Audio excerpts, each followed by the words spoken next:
காவேரியோட அம்மா ட்ரெஸ் எல்லாம் வாங்கியிருக்காங்க காவேரிக்கும் விஜய்க்கும். கங்கா கிட்ட கேக்குறாங்க. கங்கா நான் வரலன்னு சொல்றாங்க. சொல்றாங்க உனக்கு தாலி பிரிச்சு கோர்க்கிறப்ப காவேரி வந்தால? ஆமா வந்தா. அங்க போனா நாங்க அசிங்கப்படுவோம். அவ இங்க ஏதாவது ஃபங்க்ஷன்னா இங்க வரட்டும் விஜயோட. நான் ஓகேன்னு சொல்றேன். அங்க போய் எங்களால அசிங்கப்பட முடியாது. இங்க வரலாட்டி அவ இஷ்டம். நம்ம காவேரிய பார்க்க போகலாம் அத்தை. நம்ம செய்ய வேண்டியத செஞ்சுட்டு வந்துருவோம். தாத்தா சொல்றாங்க சொந்த பந்தத்தை எல்லாம் கூட்டியாந்து இந்த ஃபங்க்ஷன் கிராண்டா பண்ணணும். சொல்றாரு காவேரி வீடும் நம்ம வீடும் பத்தாதா தாத்தா? அதெல்லாம் பத்தாயிரா, சொந்தக்காரங்களை தான் கூட்டிட்டு வந்து பண்ணணும் இந்த ஃபங்க்ஷன். அதுவும் முக்கியமான சொந்தக்காரங்களை தான் கூப்பிட்டு இருக்கோம்னு பாட்டி சொல்றாங்க.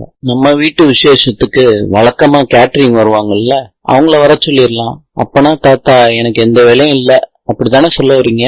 ராதா சொல்றாங்க நீங்க எதுவும் பண்ண வேணாம், மாப்பிள்ள மாதிரி ஜம்முன்னு வந்து உட்கார்ந்தா போதும். ராதா சொல்றாங்க அவங்க அப்பா கிட்ட, விஜய்க்கு நீங்க பார்த்து பார்த்து பண்றீங்க, அஜய நீங்க கண்டுக்கிறதே இல்ல. விஜய்க்கு கல்யாணம் நடக்க போகுது. ஏற்கனவே நான் இத பத்தி பேசிட்டேன்லப்பா, கொஞ்சம் வருத்தமா இருக்குப்பா, அதான் திரும்பவும் பேசுறேன். கல்யாணி சொல்றாங்க உன் புருஷன் பேசுற பேச்சுக்கு இவர் என்ன சொல்ல முடியும்? விஜய்க்கு நீங்க அப்பா அம்மாவா இருக்கீங்க, விஜய்க்கு தாத்தா பாட்டி நாங்க தானே இருக்கோம். அஜய்க்கு நீங்க பார்த்து பார்த்து பண்றீங்க, அந்த மாதிரி தானே நான் விஜய்க்கு பார்த்து பார்த்து பண்ண முடியும். உங்களுக்கு அதுல ஒரு சந்தோஷம். இத நீ கம்பாரிசன் பண்ணக்கூடாதுமா. விஜய் நீ காவேரிய கல்யாணம் பண்ணிட்டு வந்தப்ப ரொம்ப சந்தோஷமா இருந்தேன்.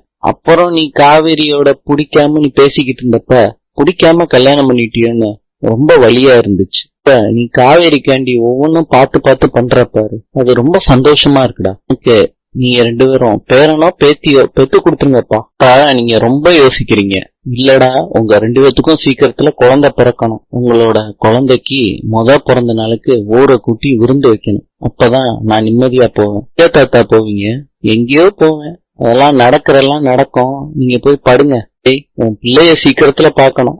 Good night. நம்ம கொஞ்சம் விலை இருந்தா தாத்தாவுக்கு வருத்தமா இருக்குமேன்னு தான் நெருக்கமா போனோம். அவரு நினைச்சதெல்லாம் நடக்கலன்னா எவ்வளவு வருத்தப்படுவாருன்னு எனக்கு தெரியலையே. கங்காவும் குமரனும் நாளைக்கு போறத பத்தி டிஸ்கஸ் பண்ணிக்கிட்டு இருக்காங்க. சொல்றாரு காவேரி கிட்ட, நாளைக்கு ஃபங்க்ஷன், அதுக்கு ட்ரெஸ் எல்லாம் இப்பவே எடுத்து வச்சுக்கிட்டாதான் கரெக்டா இருக்கும். இல்லாட்டி இத காணோம் அதை காணோம்னு நம்ம அலையணும். ஈஸி ஆகிறதுக்கு வழிய சொல்லவா விஜய்? சொல்லு காவேரி. இப்பவே குளிச்சு ட்ரெஸ் எல்லாம் போட்டுக்கிட்டு படுத்து தூங்கிருங்க.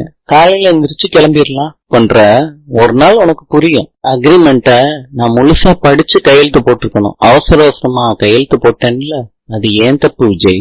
முழுசா படிச்சிருந்தேன்னா அடிக்கடி நாடகம் எல்லாம் போட முடியாதுன்னு ஒரு வரி ஆட் பண்ணிருப்பேன். அதே மாதிரி எங்க வீட்டுல நான் சந்தோஷப்படுத்துறேன்னு ஆக்ட் பண்ணிருந்தேன்னா அப்ப தெரியும் உங்களுக்கு விஜய் இந்த ஆக்டிங் எவ்வளவு கஷ்டம்னு. நான் என்ன பண்ணணும் காவேரி? அவங்கள பார்த்தா ஒரு மரியாதைக்கு சிரிக்க கூட மாட்டீங்க, என்ன பண்ணணும்னு கேக்குறீங்க. கங்காவும் குமரனும் கிளம்பி போறத காவேரி பாக்குறாங்க. கெஞ்சுறாங்க என் ஃபங்க்ஷனுக்கு வாங்கலன்னு கெஞ்சி பாக்குறாங்க. அவங்க கேட்காம வண்டியை எடுத்துட்டு போயிடுறாங்க. ஜோர்டானின் நாணயம் டினார். நாளை சிந்திக்கலாம்.